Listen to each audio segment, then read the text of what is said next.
Cuchimanes por la vida. ¿Y tú, qué estás haciendo? Bienvenidos amigos una vez más a su programa Cuchimanes por la vida con el tema Córrele que te alcanza.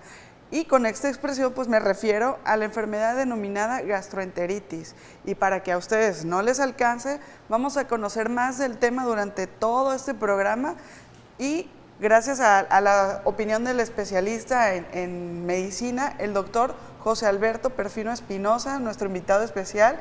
Él es médico general de la Coordinación General de Servicios Médicos. Doctor, bienvenido una vez más a este programa. Muchas gracias, Alejandra, y pues un placer estar aquí con ustedes. Gracias, doctor. Y bueno, para entrar de lleno ya a nuestros amigos televidentes que nos están viendo ahorita en casita, vamos a definir qué es la gastroenteritis, doctor. Bien, la gastroenteritis es un estado clínico en el cual la persona aumenta su número de deposiciones en el día, que se considera arriba de 3 deposiciones. Además, disminuyendo la consistencia de las evacuaciones. Eso quiere decir que en vez de ser sólidas, pasan a ser líquidas o semipastosas, dependiendo de la causa que tenga el paciente o la persona. Claro.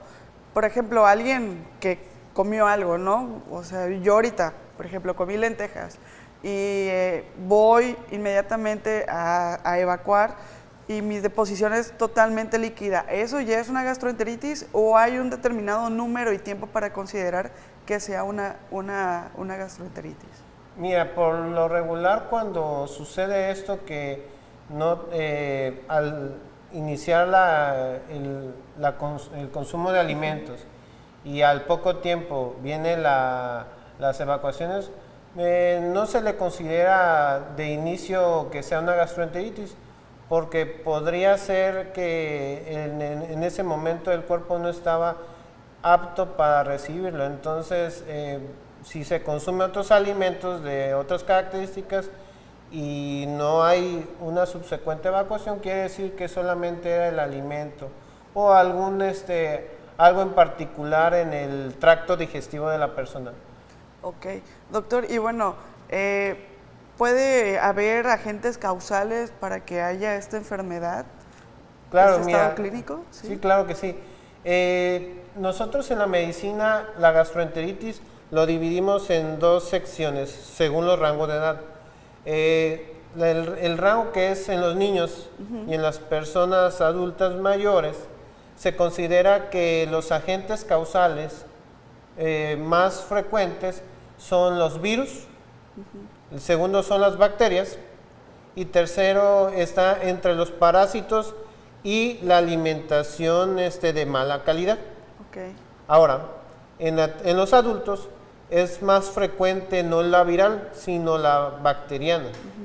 Aparte de la bacteriana, pues se agrega la alimentación que tenga la persona y pues ahí tendría que haber vamos a decir, un empate entre las enfermedades que son por las toxinas de las bacterias, no precisamente que esté la bacteria, sino sea una toxina que haya producido en el proceso del alimento que se consumió y los parásitos. Sobre todo aquí en el estado que por nuestras características geográficas pues abunda ello.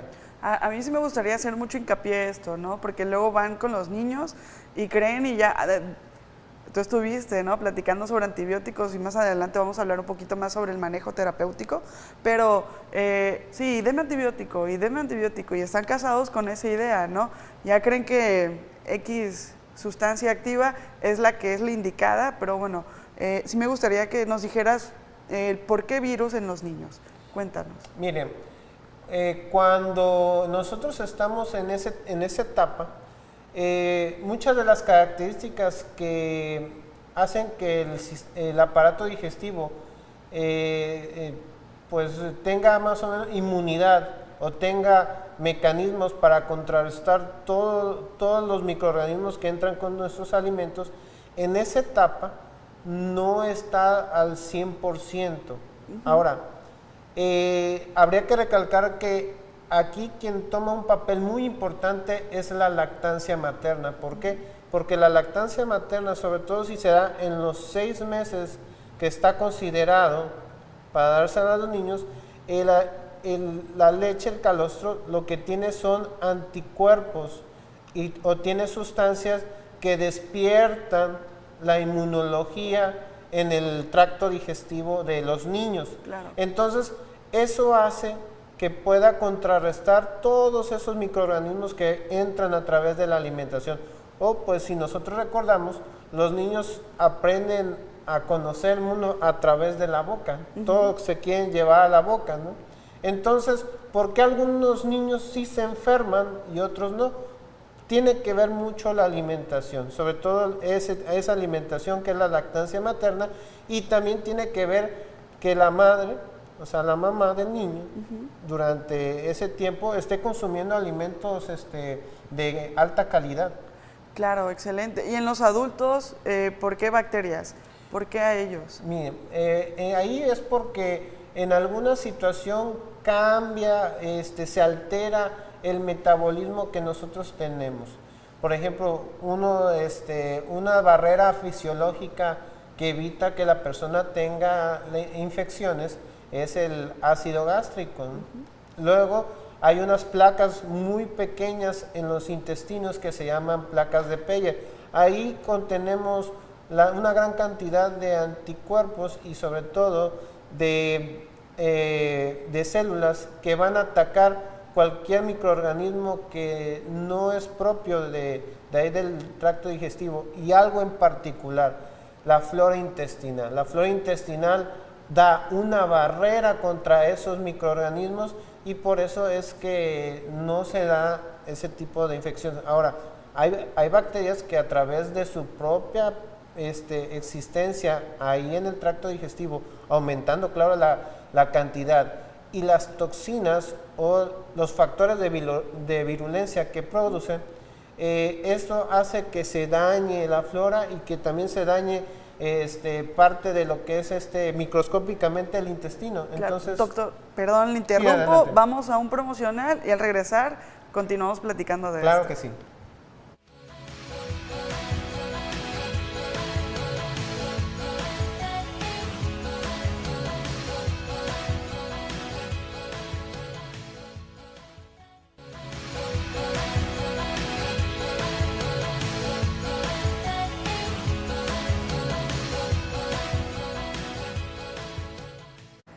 Continuamos en su programa Cuchimanes por la Vida, y córrele para que no te alcance, ¿no? Ese es nuestro tema de hoy, refiriéndonos a este estado clínico que es la gastroenteritis, comúnmente conocido como diarrea. Y bueno, se añade al programa, bienvenida también, licenciada Jocelyn Milla Aguilar, licenciada en nutrición también de esta Coordinación General de Servicios Médicos, y compañeros los tres también de trabajo, gracias por estar aquí. Y bueno, estamos platicando, Jocelyn, de este estado clínico, y mencionaba aquí el doctor Perfino algo de la lactancia, ¿no? Lo importante que es, al menos en los niños, la leche materna, porque cuántas mamás no dan otro tipo de leche, y ahí viene un proceso también, ¿no? Primero que nada, muchísimas gracias por invitarme aquí a este programa. Y pues bueno, lo que decía Perfino es muy importante. Sobre todo, esta enfermedad o esta patología se da por la alimentación, como él siempre recalcaba, ¿no? Entonces, cuando están en la lactancia materna, es importante que la mamá también tenga una higiene adecuada para la toma de la leche del niño. Entonces, en este caso, pues que la zona del seno esté limpio, que no sea lavado con jabón, sino con jabón neutro, que no tenga desodorantes. ¿Para qué? Para evitar una contaminación en la toma del niño, ¿no? Y sobre todo, eso va a fortalecer a que el niño tenga las propiedades nutritivas adecuadas para que pueda desarrollarse adecuadamente y evitar o fortalecerlo, sobre todo las defensas, porque son los más vulnerables. Claro, y bueno, ya estábamos hablando de adultos, niños, pero también hay personas en esta clasificación, obviamente, del rango de edad, que tienen alguna enfermedad ya de base, ¿no? Hablamos mucho aquí de pacientes con diabetes mellitus, pacientes con hipertensión, enfermedades adyacentes como insuficiencia renal, incluso hasta virus de inmunodeficiencia humana, ¿no? Entonces, son pacientes que están inmunocomprometidos, inmunodeprimidos. ¿Qué sucede con ellos? ¿Qué pasa con ellos? Igual son muy, un target, un punto de la infección de este tipo de microorganismos. Miren, ahí lo que pasa en este tipo de enfermedades donde hay inmunoincompetencia, pues las defensas que hace rato hablábamos no existen muy bajo. Entonces hay cierto tipo de microorganismos que por nuestra inmunidad y por la flora intestinal los mantenemos siempre alejados, siempre con la raya, ¿no? Okay. La raya en medio. Pero cuando baja esta inmunidad, ellos empiezan a aprovecharse, entonces viene lo que se le llaman enfermedades oportunistas. Y además, pues agregando, como por ejemplo en la diabetes, si tiene una mala nutrición que tal vez sea la causante de que esta persona haya llegado a ese estado clínico, pues eso aumenta más el riesgo de padecer este tipo de enfermedades, y sobre todo enfermedades que para tratarse, ya sea diabético, ya sea persona con diabetes o persona con virus del VIH, pues hace más difícil el tratamiento, pero tiene que ver mucho la alimentación aquí. Y sobre todo que las personas deben de tener, como lo hemos mencionado muchas veces aquí en Juchimanes por la Vida, que deben de tener una alimentación adecuada, ¿no? Que tenga todos los nutrimentos necesarios para que puedan estar fuerte ante estas bacterias o virus que muchas veces nos atacan y no sabemos el por qué, o ellos son los más vulnerables, tanto niños como adultos mayores y como personas con virus del VIH. Entonces sí es importante que consuman frutas, verduras, que tengan una higiene adecuada. Eso más adelante lo vamos a seguir como aterrizando un poquito más, pero sí, la alimentación es fundamental y sobre todo que no estén consumiendo alimentos contaminados. ¿A qué me refiero contaminados? Que las aguas no estén contaminadas, que no exista la manipulación de los alimentos sea la adecuada, no estar contaminando, si pico carne en una tabla, cambiarla o lavarla para poder picar las frutas y verduras, porque si no estamos contaminando ese alimento y nos puede provocar una gastroenteritis. Claro, y eso me lleva a la siguiente pregunta aquí para el doctor Perfino, ¿cómo nos contagiamos? Sencillo, primero viene algún mecanismo en el cual bajan nuestros mecanismos de defensa. Puede ser algún estado de mala nutrición, como bien decía nuestra nutrióloga, o también puede ser porque hay una toxina que entra y cambia todo ese ambiente que es favorable hacia nosotros. Luego de ahí, las bacterias o las propias toxinas que hablaba hacen mecanismos en partes microscópicas del intestino, y estos hacen que abran unos canales. Estos canales son electrolitos que nosotros pues llegamos a consumir normalmente o de manera urgente a través de bebidas que están favorecidas por ello.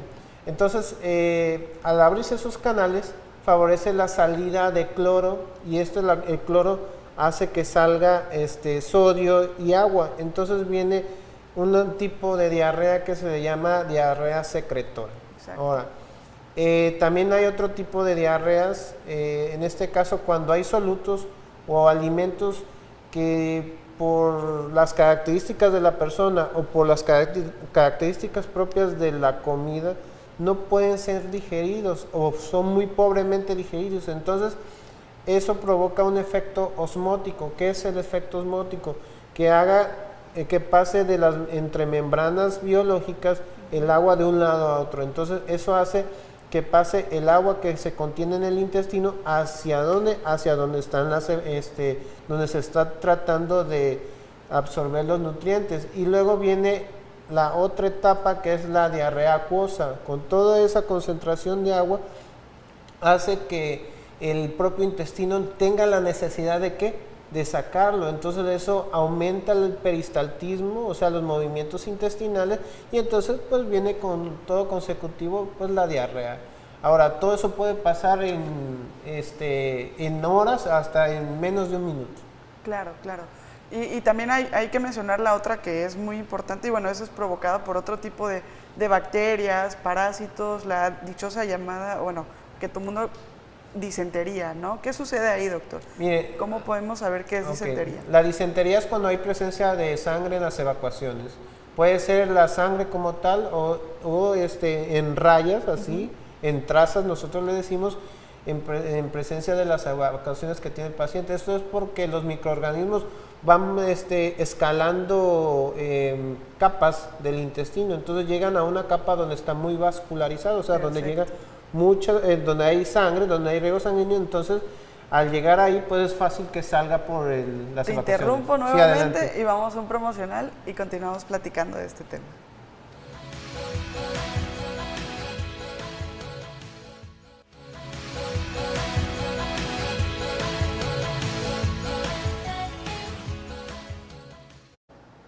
Gracias por continuar en este su programa Cuchimanes por la Vida. Y bueno, continuamos platicando de esta enfermedad llamada gastroenteritis, conocida como diarrea, para aquellos que nos están viendo.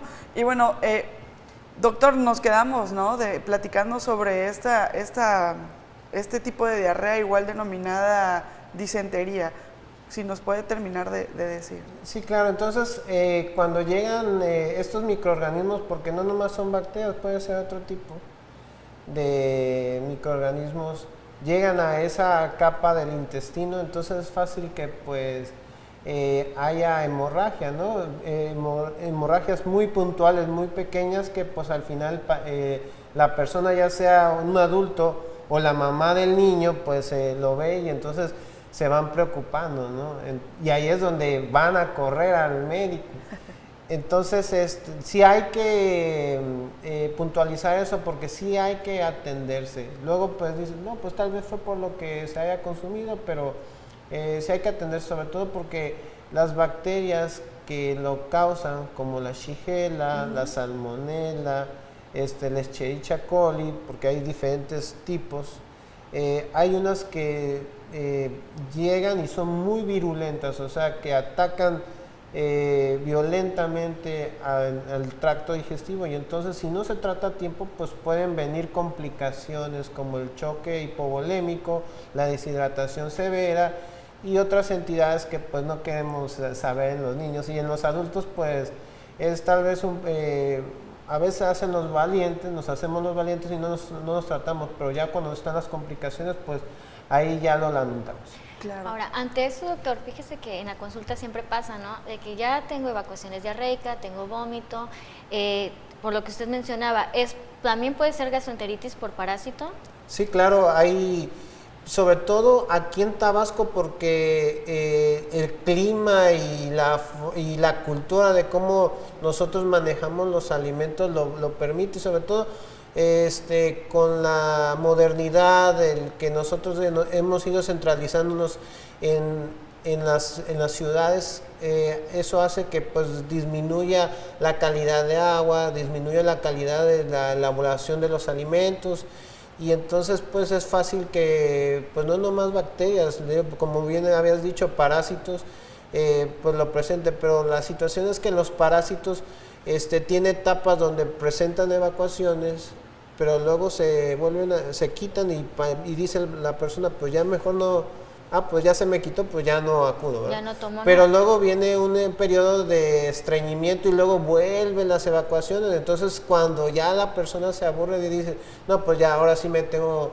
que acudir con el doctor. Y además, no todos los parásitos tienen esa, vamos a decir, benevolencia en esos cuadros clínicos. Hay parásitos que pues desde que entran hacen un ataque al estado general, perdón, y entonces pues vienen los problemas, ¿no?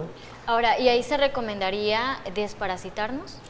Fíjate que tomas un tema importante, el desparasitarse, o por ejemplo nosotros le llamamos la profilaxis antiparasitaria, es vamos a decir, un tópico en la medicina general y sobre todo en la medicina en todas las especialidades, porque la persona cree que debe desparasitarse para evitar eso, y no.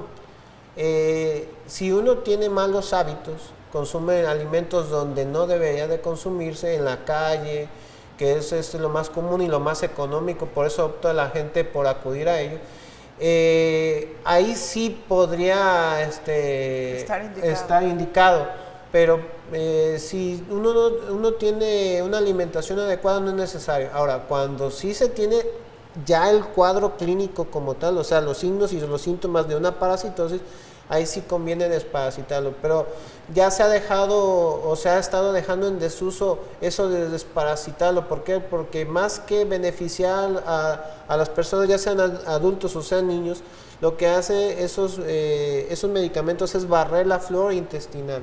Y entonces al barrer la flora intestinal pues dejas el intestino sin los mecanismos de defensa, y por eso es que se dan estos cuadros. Ahora, algo que mencionaba Perfino es muy, muy importante, porque él decía, no, es que cómo consumimos los alimentos, ¿no? Y es que últimamente también la gente ha tenido buscamos como excusa el tiempo. Se nos hace fácil ir a comprar algo que no sabemos ni cómo está preparado, la manipulación de los alimentos, que es por uno de los factores que nos está provocando esta sintomatología de la diarrea o vómito en algunos casos. Entonces, la gente que va deprisa, ¿no? Como tú decías, pensamos que es más barato, pero realmente no es más barato. Claro, no estamos seguros en la preparación, Así ¿no? es. De cómo manipulan los alimentos, como tú decías en un principio. Exacto. O sea, esa parte de cómo preparamos, si realmente hay una adecuada higiene de manos, de los instrumentos que utilizamos. Porque a veces estamos preparando el alimento y estamos tosiendo y estamos contaminando el alimento. O está el puesto en la calle y están los carros pasando, ¿no? Y todo el polvo Así ahí. Es. Entonces realmente eso también son factores que nos puede llevar a estos problemas, ¿no? Pero realmente el comer saludable pensamos que es caro, pero no es tan caro. Es una inversión. Exactamente. Yo lo veo más como una Así inversión. Es. Y sí es un fenómeno que se da ahorita en el estado, como hay parrillas móviles, piensa la persona que no, pues la verdad sí huele muy bien, pero el problema es que están pasando los autos a los lados, no sabemos la higiene de manos que tenga el paciente, y ese es uno, de hecho, de los factores de riesgo a que una persona tenga gastroenteritis. Claro. Exactamente. Sí, y la manipulación, como les decía, ¿no? Eso de que decías de que están al aire libre, o incluso hay personas que se ponen afuera del trabajo y a pesar de que los llevan cubiertos, no sabemos qué tipo de agua, antes, claro. cómo fue la preparación antes, cuáles son entonces, decía, signos y síntomas, cuáles son algunos. Ya este bloque está por terminar, pero pues para dar inicio y platicar. Bueno, pues para empezar, todo el mundo se da cuenta las evacuaciones o deposiciones que yo hablaba en la primera cápsula. Claro, tiene que ser más de 3 al día, ¿sí? Aparte de eso, pues vienen los síntomas generales como malestar general, dolor en articulaciones, dolor de cabeza, dolor abdominal, claro, y sobre todo un dolor abdominal que se disminuye cuando ya la persona evacúa, pero luego vuelve el ritmo peristáltico, y entonces nos recuerda que ahí está todavía el problema. Fiebre, claro que sí, sobre todo si es una enfermedad tanto viral como bacteriana. Te interrumpo nuevamente, vamos a un promocional y por ahí me dicen que hay una llamada del público, entonces vamos a saber de qué se trata, ¿sale? Regresamos.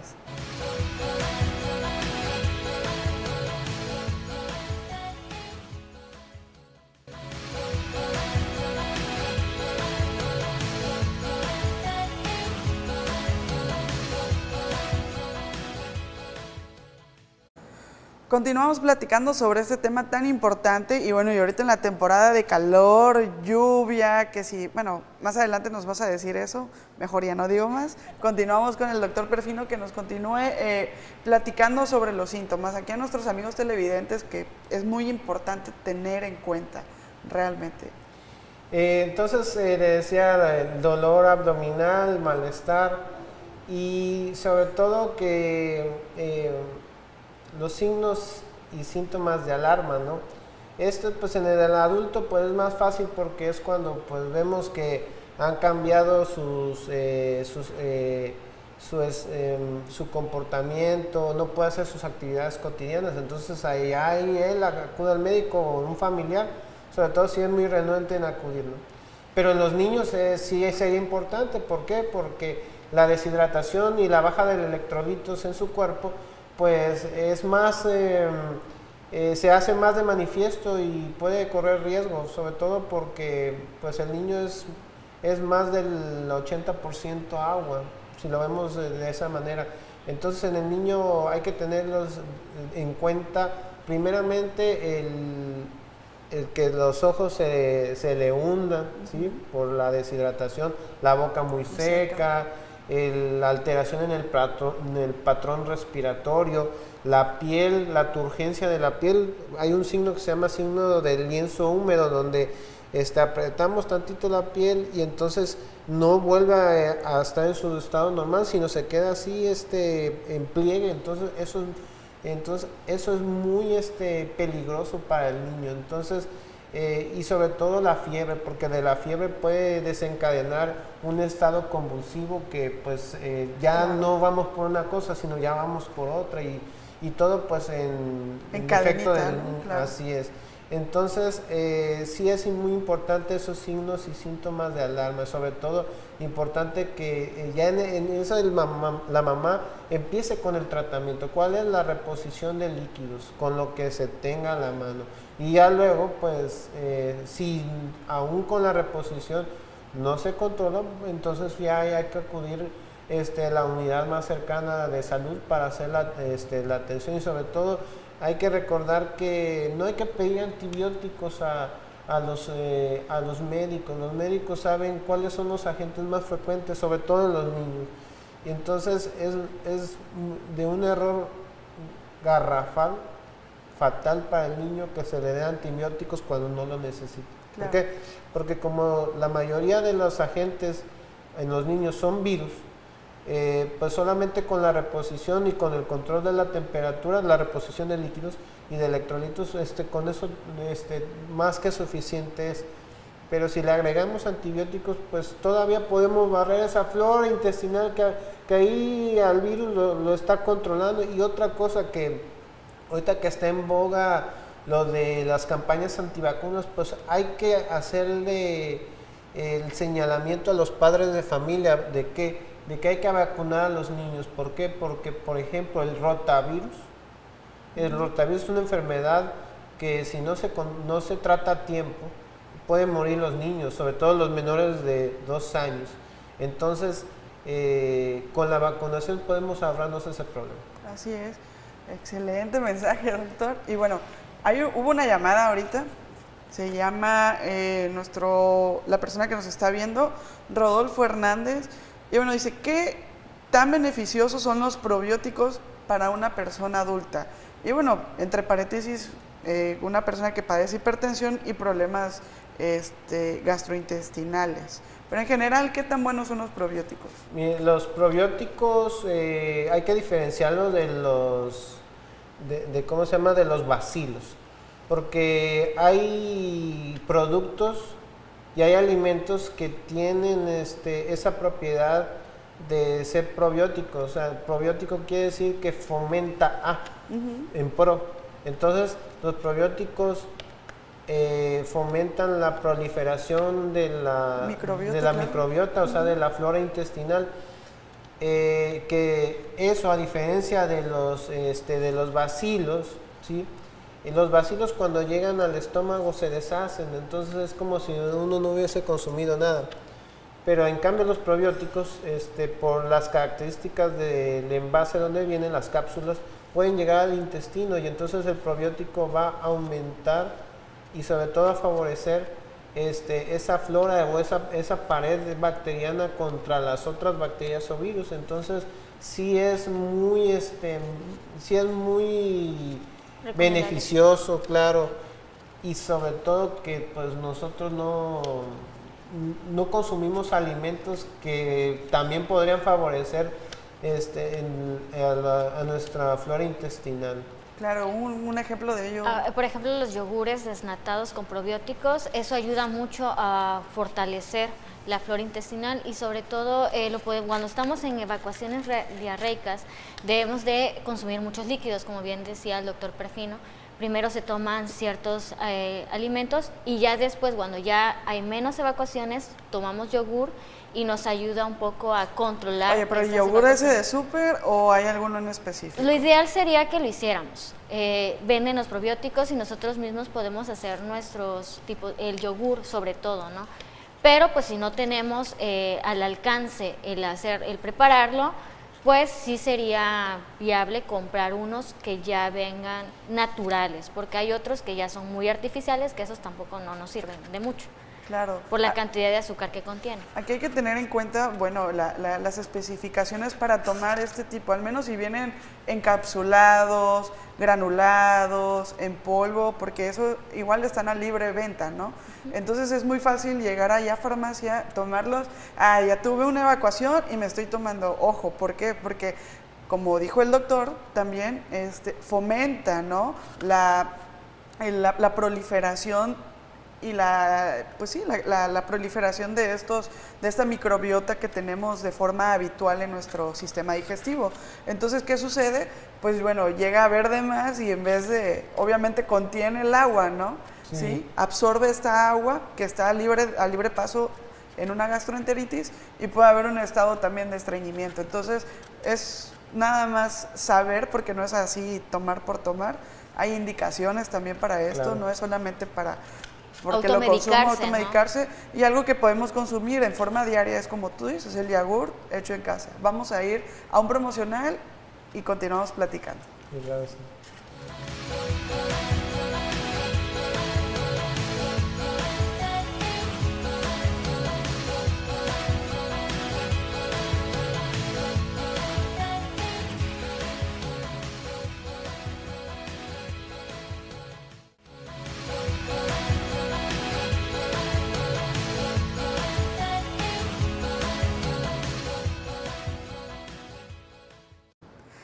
Gracias por continuar en sintonía en su programa Cuchimanes por la Vida. Y bueno, amigo Rodolfo Hernández, si obviamente nos estás viendo, espero hayamos aclarado tu duda. Y bueno, te aconsejaría que sí acudas con algún médico para que te pueda orientar más, igual con una nutrióloga. Como consejo, bueno, no te automediques, no vayas y compres estos suplementos, incluso medicamentos, solamente porque sí, tienen sus especificaciones y puede igual hacer, pues no mal, pero sí puede repercutir en cierta manera. Y bueno, como tip, aquí con la nutrióloga Jocelyn, los búlgaros, ¿no? De leche, eso los puedes conseguir en el mercado, incluso, pues tienes que asegurarte que sea una buena... De calidad. De calidad, y bueno, hacer la producción, acércate con un nutriólogo o bien incluso con los que venden los búlgaros de leche, ellos te pueden dar el tip para poder formular tu propio yogur, ¿no? Y tus probióticos de forma natural y casera. Entonces, hablan igual espero hayamos respondido tu duda. Deshidratación, eso es algo muy interesante. Sí. ¿Qué nos lleva a un estado de deshidratación? ¿Qué sucede? Mira, en el estado de deshidratación es cuando, por el número de evacuaciones que se da en esta enfermedad, el niño o el adulto ya no puede compensarlo. Entonces hay algunos de nuestros sistemas que empiezan a fallar, sobre todo lo que es el sistema cardiocirculatorio. Empieza a haber la taquicardia y además de agregando si es un estado viral o bacteriano, pues aumentaría la temperatura por la propia reacción ante un cuerpo extraño, ¿no? Claro. Entonces, todo eso hace que se pierdan agua, que se pierdan electrolitos, y entonces vienen otros órganos que empiezan a fallar, como por ejemplo, ya propiamente el corazón, el sistema nervioso y al final el riñón. El problema es que cuando llegamos a esas etapas, pues probablemente ya sean daños irreversibles. Claro. Entonces, por eso es que la OMS marca planes de hidratación, que es plan A, plan B y plan C. El plan A pues es el tratar de dar alimentos que pues sean más acuosos, claro. de acuerdo a la etapa clínica, o sea, a los signos y síntomas iniciales que va a tener una persona. Pero si esto empeora, pues hay otras, hay otra etapa que es el plan B, en donde ya se le da directamente líquidos específicos que solamente el médico sabe hacerlo. Por eso es que nunca hay que autotratarse, sino ir de la mano con un médico en eso. Y al último, cuando ya es severa la deshidratación, pues se debe de acudir a un medio hospitalario, porque muy probablemente necesite que se le administren líquidos y electrolitos a través de un catéter venoso. Así es. Y sobre todo cuando tenemos muchas evacuaciones diarreicas o inclusive vómito, como bien decía Perfino, perdemos minerales. Entonces eso hay que recuperarlo con alimentos. Me voy a enfocar en lo nutricional, ¿no? Sí. En este caso tenemos que iniciar, cuando ya hay una gastroenteritis, una dieta líquida. Consumir líquidos como agua. Muchas veces el agua lo estoy consumiendo y no lo tolero. Podemos agregarles gotitas de limón.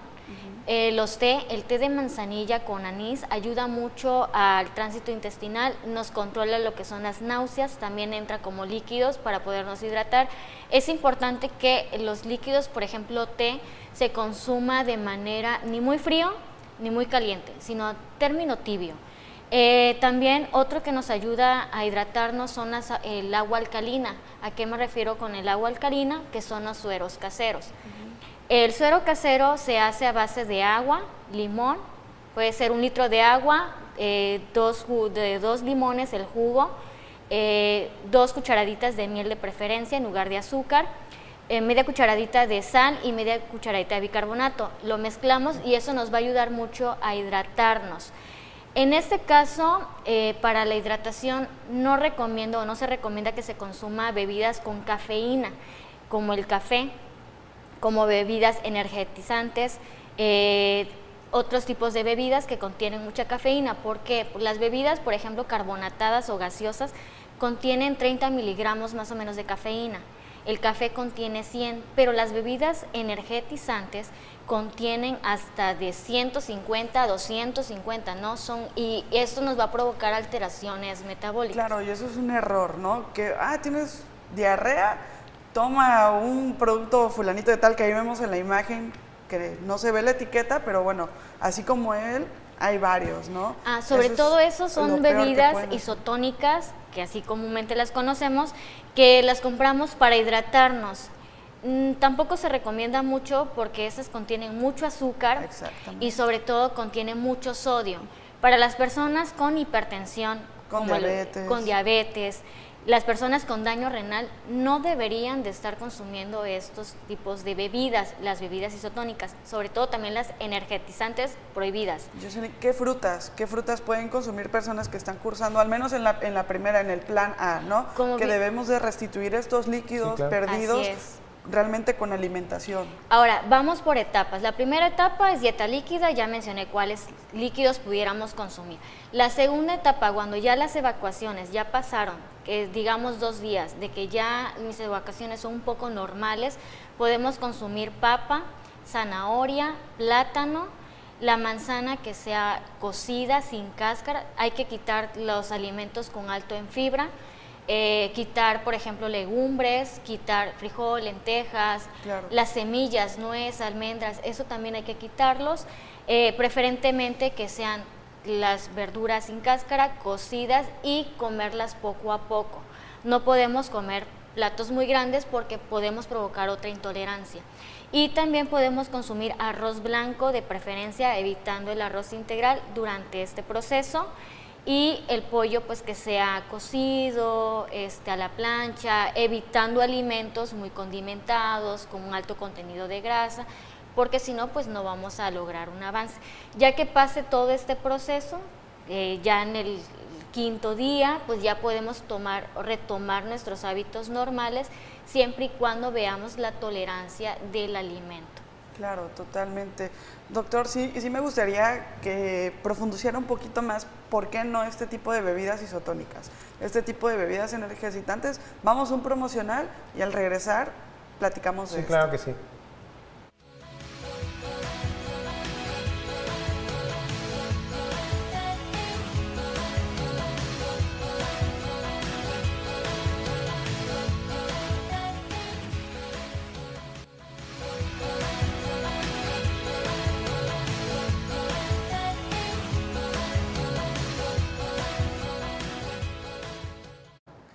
pues estamos ya en la recta final de este programa. Espero, amigos, que les esté sirviendo esta información.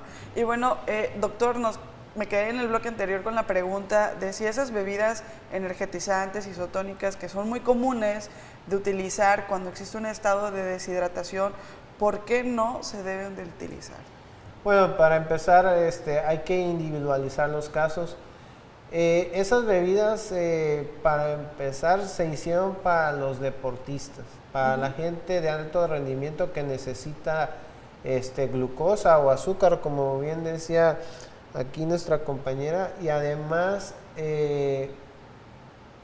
tiene otros elementos que probablemente no necesite el paciente, ya sea niño o sea adulto.